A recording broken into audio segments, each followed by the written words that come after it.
Добре дошли в Мистерия Лейн, място, където всеки изглежда щастлив и уверен. Но зад усмивките някои хора може тихо да се борят с нещо, наречено депресия. Нека научим повече за това. Депресията е като тежък облак, който може да натежи върху ума и тялото ви. Затруднява изпитването на радост, мотивация или интерес към нещата, които обикновено обичате.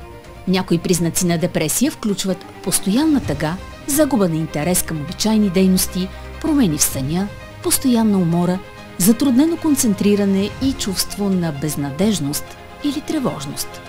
Депресията може да бъде причинена от комбинация от фактори, включително генетика, промяна в мозъчни химични процеси, житейски събития и фактори на обкръжаващата ви среда. Важно е да разберете, че вината не е ваша. Има начини да предотвратите депресията. Редовните упражнения, балансираната диета, достатъчно сън и поддържането на положителна социална среда могат значително да намалят риска. Практики като медитация, дълбоко дишане или спортни дейности и фитнес могат да помогнат за справяне с стреса и да подобрят цялостното ви психично здраве. Отделянето дори на няколко минути всеки ден, за да се отпуснете, може да направи голяма разлика във вашето емоционално състояние. Изграждането на рутина е ключово. Поставете си постижими цели. И когато ги постигнете, почувствайте успеха и наградете себе си. Но не се страхувайте да потърсите помощ, когато е необходимо. Ако се чувствате претоварени, търсенето на професионална помощ е знак за сила.